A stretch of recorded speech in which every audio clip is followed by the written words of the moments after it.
बिस्मिल्लाहिर्रहमानिर्रहीम। मैं हूं अज़मत खान और आप देख रहे हैं प्रोग्राम अज़मतनामा।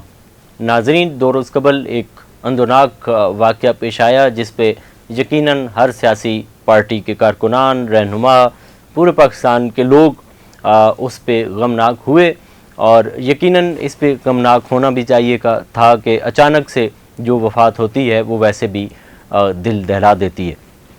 जब इंसान बीमार होता है तो फिर इंसान के कहीं ना कहीं जहन में ये बात ज़रूर आ जाती है कि मौत भी है और मौत की तरफ भी सफ़र किया जा सकता है। लेकिन अचानक से जो मौत वारिद होती है वो यकीनन बड़ी देर तक इंसान को दुखी रखती है। एक तो बराह रास्त उन लोगों को दुखी रखती है जिनकी वो शख्सियत दुनिया से चली जाती है, और उन लोगों को भी दुखी रखती है जो कहीं ना कहीं उस शख्स के लिए हमदर्दी का जज्बा रखते हैं। रमज़ानुल मुबारक की खूबसूरत साहतों में वज़ीर मज़हबी उमूर मुफ्ती अब्दुल शकूर साहब, जिनका ताल्लुक़ JUI से था, इंतहाई सादा इंसान, इंतहाई आजिज़ी का पैकर आप उनको कह सकते हैं, जो पाकिस्तान में करीब करीब में सियासी सूरत हाल में या सियासी ज़ुआमा में, सियासी कायदीन में, सियासी लीडरों में ऐसी मिसाल नहीं नज़र आती कि कोई ऐसा वज़ीर भी हो जिसके पास अपनी गाड़ी ना हो, कोई ऐसा वज़ीर हो जिसके पास अपना पुख्ता घर ना हो, कोई ऐसा वज़ीर हो जिसके पास इतनी दौलत ना हो कि वो अपना कोई गांव के अलावा भी कहीं ना कहीं कोई घर बना सके। मुफ्ती अब्दुल शकूर साहब का जो घर है गांव में, वो इस वक्त भी गारे का बना हुआ है और उन्होंने इसके अलावा कोई तरका नहीं छोड़ा, कोई विरसा नहीं छोड़ा कि उनका कोई पुख्ता घर हो, उनकी कोई गाड़ियाँ हों। एक मोटरसाइकिल थी उनकी, इकलौता बेटा है, वो भी दीनी मदरसे में तालीम हासिल कर रहा है। मुफ्ती साहब का जो वाक़या हुआ है, इस पे बहुत सारी चमगोइयाँ उठ रही हैं और बहुत सारे सोशल मीडिया पे लोग तहफ़्फ़ुज़ात का इज़हार कर रहे हैं कि इनका कत्ल किया गया है, इनको टारगेट किया गया है, इनको धमकियाँ मिल रही थी। अली वज़ीर ने भी कल असम्बली में इसी तरफ इशारा किया और भी लोगों ने इस तरफ इशारा किया कि उनको धमकियाँ मिल रही थी और उनको टारगेट किया गया है। लेकिन शवाहिद ये बताते हैं, वज़ीर दाखिला की भी इस पर रिपोर्ट है, हुआ ये कि जब आप किसी इंटरलिंक रोड से मैन शाहराह पे आते हैं तो आप दाएं तरफ देखते हैं कि दाएं तरफ स्पीड में कोई गाड़ी तो नहीं आ रही और आप उस मैन शाहराह पे आ जाते हैं। अब हुआ ये कि जो इस्लामाबाद में हमारी रिपोर्टर से बात हुई, ये अगर आप देखें तो उसमें मुफ्ती साहब इंटरलिंक रोड से जैसे ही मैन रोड पे आए तो इतने में एक स्पीड से वीगो डाला आ रहा था और वो 130 की स्पीड में था, जिसको यकीनन जल्दी थी, वो भी हम आपको बताते हैं कि उसको जल्दी क्यों थी, और उस डाले ने इनको हिट किया। और चूँकि इस वक्त जो पाकिस्तान में गाड़ियाँ बनाई जा रही हैं बिल्कुल ही टीन डब्बा हैं और उनकी हालत किस तरह से होती है एक्सीडेंट के बाद, ये आपने देख लिया है। फिर उसके बाद मुफ्ती साहब जांबार ना हो सके और वो शहीद हो गए। उसके बाद ये जो सारी सूरत हाल हुई, अभी तक कहीं भी शायद आपको ये चीज़ नज़र नहीं आई कि जिन लोगों ने, वो गाड़ी किसकी थी, वो 4 लोग गाड़ी में कौन बैठे हुए थे, उन लोगों का ताल्लुक़ कहाँ से है, वो किस आला शख्सियत से किस स्क्वाड में चल रहे थे, ये हम आपको बताने जा रहे हैं। इस्लामाबाद में जो मुफ्ती साहब जिसके घर से अफ्तारी करके आ रहे थे, उस शख्स का नाम है कुदरतुल्लाह। कुदरतुल्लाह के घर से अफ्तारी करके मुफ्ती साहब जा रहे थे नमाज तरावीह की तरफ और फिर नमाज तरावीह से वापस आ गई। तय ये था कुदरतुल्लाह के साथ कि खाना भी आपके घर में खाएंगे। ज़ाहिर है कुदरत को कुछ और मंजूर था। जैसे मुफ्ती साहब गए और ये वाक़या हुआ, कुदरतुल्लाह साहब ने ही FIR इस्लामाबाद में दर्ज कराई है। FIR का नंबर है 117। इसमें 3 दफ़ात लगाई गई हैं। एक दफ़ा तो 322 लगाई गई है, ये दफ़ा उस पे लगाई जाती है जिसके पास, ड्राइवर के पास लाइसेंस ना हो और एक्सीडेंट हो जाए, तो ये उस पे लगाई जाती है। अब चूँकि जो ड्राइवर, हम आपको बताएंगे कि जो ड्राइवर इस वक्त गिरफ़्तार है उसके पास लाइसेंस भी है, तो ये दफ़ा तो यूँ निकल जाएगी। उसके बाद 279 एक दफ़ा लगाई गई है, ये भी जल्दबाजी के लिए, उजलत के लिए और ओवर स्पीडिंग के लिए होती है, ये भी ट्रैफिक पुलिस लगाती है। इसके अलावा 427 एक दफ़ा लगाई गई है, जो सरकार का नुकसान हुआ है उसके हवाले से ये दफ़ा लगाई गई है कि जो सरकार की ये करोला ग्रैंडी गाड़ी थी इसका नुकसान हुआ है, तो इस हवाले से ये दफ़ा लगाई गई है। 3 दफ़ा है JUI का और उनके मुतालिकीन का ये मौक़िफ़ रहा है। पुलिस के ज़राए ने हमें बताया कि वो कहते हैं कि 302 की दफ़ा लगाई जाए, और उसमें जिस शख्स का नाम हम आपको बताने वाले हैं, जिसकी गाड़ी थी और जिसका स्क्वाड चल रहा था ये पीछे, वो खुद तो आगे जा चुके थे और ये स्क्वाड पीछे था, कि उनको भी इसमें शामिल किया जाए। लेकिन फिल वक्त इस्लामाबाद पुलिस इस पर रजामंद नहीं हुई कि 302 की दफ़ा नहीं लगाते।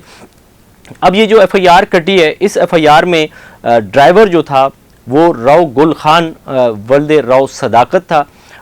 ये भी अभी गिरफ्तार हैं। इसके अलावा जो दीगर 4 लोग स्क्वाड में बैठे हुए थे, उनमें से एक अरशद वल्दे यूसुफ हैं, ये भी पुलिस ने इनको भी गिरफ्तार कर लिया है। उसके अलावा तीसरे जो हैं वो गुलाम शब्बीर हैं, ये भी पुलिस ने इनको भी गिरफ्तार कर लिया है। इसके अलावा 2 लोग जो हैं ज़ाहिर शाह और रिजवान अली, ये ज़ख्मी हैं और इस वक्त ये हॉस्पिटल में हैं। इन पे भी ज़ाहिर है इनको भी ये रिमांड पे ही हैं, ठीक होंगे तो ये भी डायरेक्टली जेल ही जाएंगे।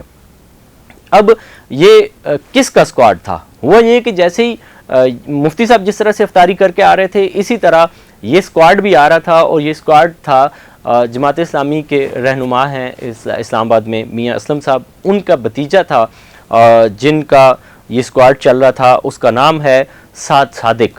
ये मियाँ सादिक साहब का बेटा है जो अल्लाह ताला को प्यारे हो चुके हैं। ये उनकी दूसरी शादी जो है, उस शादी से दूसरा बेटा है, छोटा बेटा है, और ये बिल्कुल यंग है, 18 से 20 साल की इसकी उम्र है। इसका स्क्वाड चल रहा था। उसकी अपनी गाड़ी तकरीबन 1-1.5 किलोमीटर आगे जा चुकी थी, और ये जो स्क्वाड था इसको बहुत जल्दी थी कि हम अपने बॉस को और अपने साहब को किसी तरह मीट करें, उन तक पहुंच जाएं। और ये उनको पहुंचने की इनको इतनी जल्दी थी कि ये 130 की स्पीड से जा रहे थे, और इन्होंने ज़ाहिर वक्त भी ऐसा था कि उस वक्त इस रोड पे कुछ भी नहीं होता, सन्नाटा होता है, और ये तेज़ी में जा रहे थे, और इनके जहन में नहीं था कि कहीं ना कहीं से कोई गाड़ी निकलेगी। तो इतने में मुफ्ती साहब की गाड़ी निकली, तो ये उस गाड़ी को इन्होंने हिट किया। अभी तक साद सादिक का नाम चूँकि FIR में नहीं है, साद सादिक का बेस कैंप जो है वो खानेवाल है, उनका बहुत बड़ा पोल्ट्री का अपना काम है, और SB ग्रुप के नाम से उनकी बहुत बड़ी कंपनी है। उस कंपनी के ये मालिक हैं, ज़ाहिर है इनका पोल्ट्री का बहुत बड़ा ज़बरदस्त काम है, और ये उनका स्क्वाड चल रहा था जिसने मुफ्ती साहब की गाड़ी को हिट किया है। अभी तक फिल वक्त ये वो इन्फॉर्मेशन थी जो हमने आपको दी है। अच्छा, इस्लामाबाद पुलिस इसमें एक और काम ये कर रही है कि वो ये कोशिश कर रही है कि ये जो लोग हैं इन पे जो भी कानूनी तरीक़ाकार है, जो इन्होंने कार्य सरकार में, बल्कि जो सरकार की मलकियत में ये जो गाड़ी थी इसका नुकसान हुआ है या दीगर जो हुआ है, इस पे कार्रवाई करे। लेकिन फिल वक्त चूँकि बरह रास्त इसमें मुफ्ती साहब की जो शहादत है उसके वाले से कोई दफ़ा इसमें नहीं है कि उनको कत्ल किया गया है या उनको हिट जो किया गया है, उसके वाले से इसमें कोई नहीं है। इसमें वही 2-3 चीज़ें जो हैं कार्य सरकार वाली हो गई, और ये ओवर स्पीडिंग, इस तरह की चीज़ों की दफ़ात इसमें लगाई गई है। चूँकि सरकार की गाड़ी जो थी वो GAK 550 थी, उसका नुकसान हुआ है, उस पर सरकार ने ये दफ़ा लगवाई है। और ARY 077 जो वो डाला था विगो, उसका नंबर है, वो भी इस वक्त पुलिस की तहवील में है। ये सारा सिलसिला है जो हमने आपको बताया। मियाँ असलम साहब चूँकि नेक शोहरत के आदमी हैं, अच्छे सुलझे हुए सियासतदान हैं, उनका एक अच्छा नाम है, अच्छी परफॉर्मेंस है उनकी इस्लामाबाद में। उन्होंने इसलिए अपने ट्विटर अकाउंट से लाताल्लुकी का इजहार किया क्योंकि सोशल मीडिया पे ये कहा जा रहा था कि ये टारगेट किया गया है, इसलिए उन्होंने सरदस्त उस वक्त ये कहा कि हमारा इससे कोई ताल्लुक़ नहीं है और हमें नहीं पता कि उन्हें किसने और क्यों टारगेट किया है। तो चूँकि अब शवाहिद जो हैं वो सारे इस तरफ हैं कि ये एक हादसा था और ये कोई टारगेट किलिंग नहीं थी। लेकिन ये दुनिया ने देख लिया कि इस वक्त भी पाकिस्तान में एक ऐसा वज़ीर है जिस वज़ीर ने वजारत में रहते हुए, MNA शिप में रहते हुए ना अपना घर बनाया, ना गाड़ी ली। हालांकि जो इनके पास वजारत है, इस वजारत को मामूली वजारत आप नहीं कह सकते, ये इतनी ज़बरदस्त वजारत है कि लोग इस वजारत के लिए सिफारिशें लगाते हैं। बाद लोग तो ये समझते होंगे कि ये मौलवी उलमा, मदरस, मदारिस, उम्रा, हज, ज़कात, इस हवाले से ये वजारत है, लेकिन ऐसा नहीं है।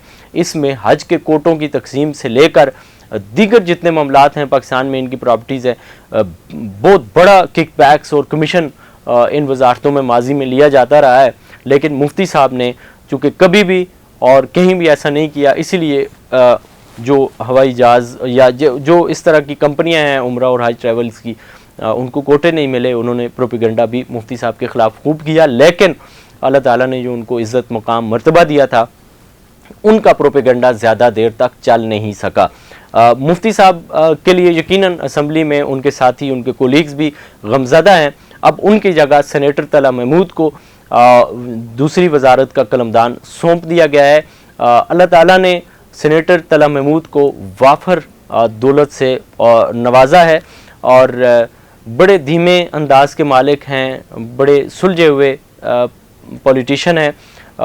उन्होंने भी, उनकी भी खसूसियत ये है कि आज तक उन्होंने भी सरकारी मनसब पे रहते हुए, वजारत में रहते हुए, सेनेटरशिप पे रहते हुए कोई भी खर्चा सरकार का नहीं लिया। ना उन्होंने कभी तनख्वाह ली है, ना सरकारी दफ्तर में होने वाले जो उनके अखराजात हैं वो लिए हैं, ना कभी अलाउंसेस दिए हैं।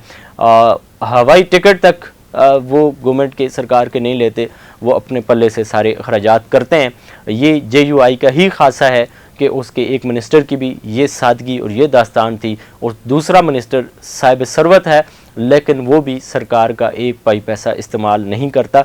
इससे इस केस से जुड़ी दीगर भी जो हम तक इतलात पहुँचेंगी, हम इतलात हासिल करेंगे और आप तक पहुँचाते रहेंगे। इसी के साथ अपने मेज़बान अजमत खान को दीजिए इजाज़त। अल्लाह ने के बाद।